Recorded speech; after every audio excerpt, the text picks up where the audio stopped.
کا ہم لوگوں کے سامنے اظہار کر رہے ہوتے ہیں، جس سے بندے کی شاید ساری کیفیات ظاہر ہو جاتی ہے۔ میں چاہوں گا کہ آپ یہ بتائیے کہ برائی کرنے والے کے ساتھ کیسا سلوک کرنا چاہیے، کیسا رویہ رکھنا چاہیے، اس کے بارے میں قرآن ہمیں کیا کہتا ہے؟ سامنے والے تو برائی کر دی، اب ہم کیا کریں؟ بسم اللہ الرحمن الرحیم۔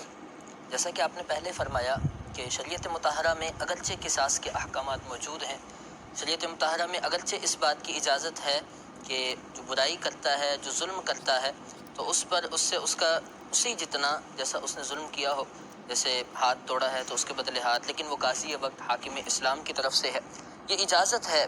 لیکن شریعت میں مطلوب یہ چیز ہے، شریعت میں جس چیز کے فضائل بیان کیے گئے ہیں، ایک تو یہ کہ والصلح خیر، واہ واہ، انتقام چھوڑ کے بالکل ہی ناراضگی چھوڑ کر صلح کر لی جائے۔ سب سے بہتر تو یہ ہے کہ کسی نے برا کیا ہے اور آپ کے دل میں بھی اس کی برائی آ چکی ہے، آپ لڑائی کی طرف جانا چاہتے ہیں، تو لڑائی شروع ہو بھی چکی ہے یا بھی جانا چاہتے ہیں، دونوں ہی صورتوں میں والصلح خیر، صلح کی طرف جائیں۔ دوسرا یہ کہ شریعت مطہرہ اور قرآن مجید جس بات کی طرف ہمیں اشارہ کرتا ہے وہ یہ ہے کہ وَلْيَعْفُوا وَلْيَصْفَحُوا أَلَا تُحِبُّونَ أَن يَغْفِرَ اللَّهُ لَكُمْ، چاہیے کہ مسلمان معاف کر دیں، درگزر کر دیں۔ کیا وہ اس بات کو پسند نہیں کرتے کہ اللہ ان کی مغفرت کر دے؟ اللہ، یعنی معافی پر کتنی بڑی فضیلت سبحان اللہ پاک نے بیان فرمائی۔ مالک خود ہی بیان کر رہا ہے کہ وہ اس بات کو پسند نہیں کریں گے، صرف درگزر کریں، مالک ان کی مغفرت کر دے۔ واہ واہ، اور متعدد مقامات پر قرآن مجید میں اس کے فضائل، اس کی ترغیبات موجود ہیں۔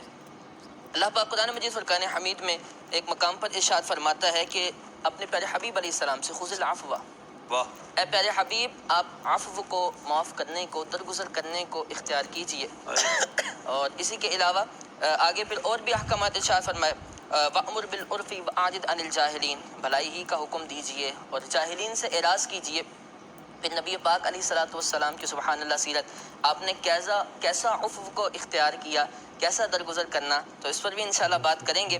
اس کے علاوہ اور متعدد مقامات پر اللہ رب العالمین نے معاف کرنے کا حکم ارشاد فرمایا ہے اور اسے شریعت میں مطلوب رکھا گیا ہے۔ پسندیدہ معاف کرنا ہی ہے، معاف کرنا ہی ہے۔ پھر دوسرا یہ کہ انتقام کی طرف جب جاتے ہیں تو بہت سے فسادات بھی آتے ہیں، ٹھیک ہے، اور یوں سمجھ لیں کہ جیسے جب کوئی شخص انتقام لینے جاتا ہے تو ہوتا عمومی طور پر یہی ہے کہ وہ اس سے بڑھ جاتا ہے، اور بڑھ جاتا ہے۔ پھر غضب جو ہوتا ہے یہ اس کا پہلا محرک بنتا ہے جو انسان کو انتقام کی طرف ابھارتا ہے، اور پھر غضب میں تو انسان غصے میں کیا کچھ کر جاتا ہے، کتنے بڑے بڑے معاملات ہوتے ہیں، اور پھر آخر میں پچھتاوا ہوتا ہے۔ اب پھر آخر ہوتا ہے تو ٹیبل ٹاک کی، اس کے بعد جا کر بندہ کہیں جو ہے اس کو چاہتا ہے کہ اس معاملے کو ختم کرے۔ وہ اوس و خزرج کا جو واقعہ ہے کہ 120 سال ان کی لڑائی رہی، مگر بالآخر کہیں نہ کہیں جا کر تو رکنا پڑا نا۔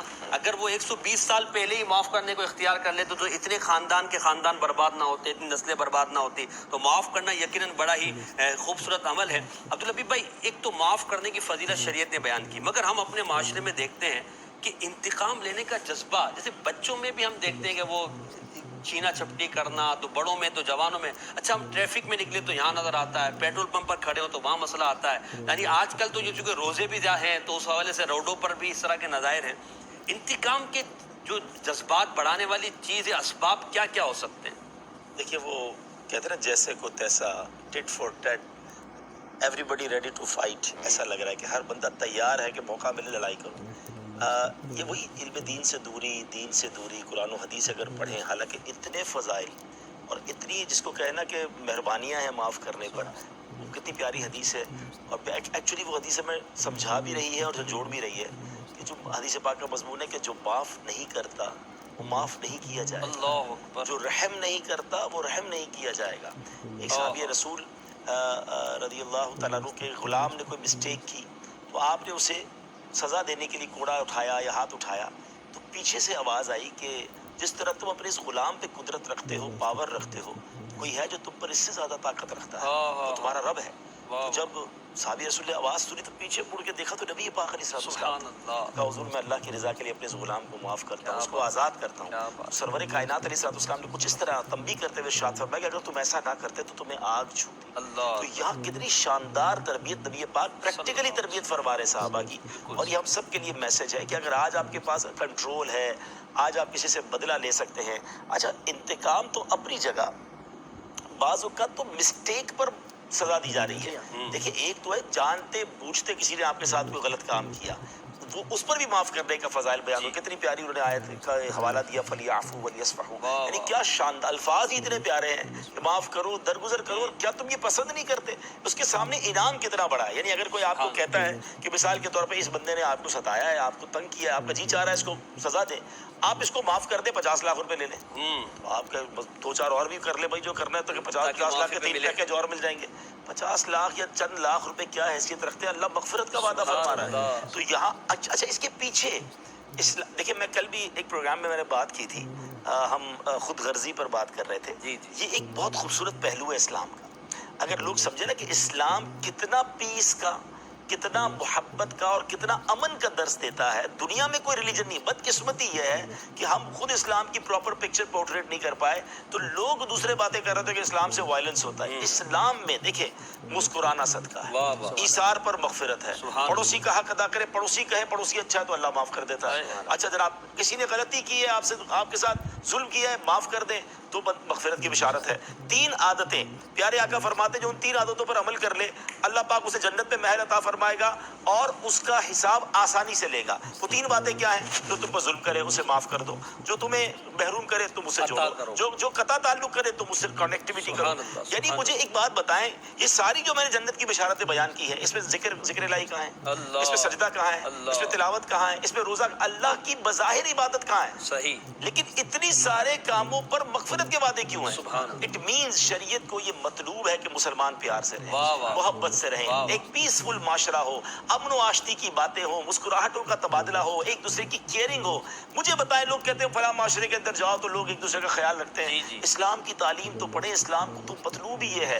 بندے نے آپ کو پریشان کیا, آپ اس کو معاف کر دیں, اللہ جنت عطا فرمائے. تو ہمیں کبھی بھی انتقام کی طرف نہیں جانا چاہیے. یہ جذبات جو ہیں, یقیناً ہم انسان ہیں, غصہ بھی آتا ہے اور جناب جی بھی چاہتا ہے کہ بدلہ لیں. تو اصل مزہ بھی تو اسی میں نا کہ جس چیز کے لیے آپ کا جی چاہ رہا ہے آپ اپنے آپ کو روکیں, اور اس روکنے پر بھی زبردست فضیلت ہے. پاور تو وہی شو ہوگی نا.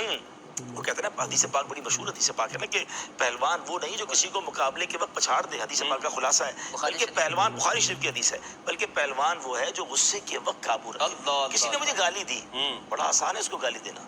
مجھے بدتمیزی کی بڑا آسان ہے اس کو بدتمیزی سے جواب دینا. اصل امتحان یہ ہے کہ اب میں اپنے آپ کو روک لوں. تو مرد ہے تو مردوں والا کام کرے نا. تو انتقام کر لینے والا طاقتور نہیں ہے, یا وہ شو نہیں کر رہا کہ وہ بڑا پاورفل ہے.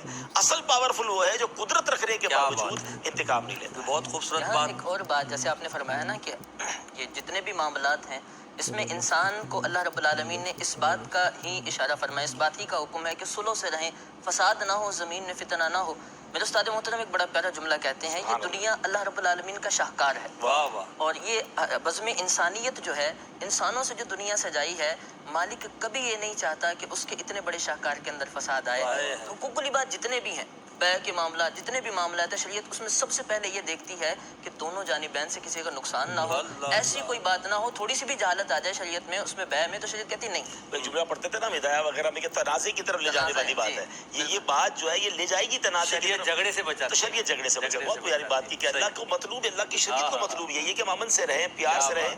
یعنی میں جس طرح اشارہ کر رہا ہوں نا کہ انفارچونیٹلی اسلام کے بارے میں جو کانسپیرنسی ہے, جو غلط فہمیاں ہیں کہ نہیں جناب مسلمان جہاں رہتے ہیں وہاں جھگڑا ہوتا ہے, مسلمان جو ہے وہ اسلام جہاں آتا ہے وہاں جناب کوئی نہ کوئی وائلنس آتا ہے.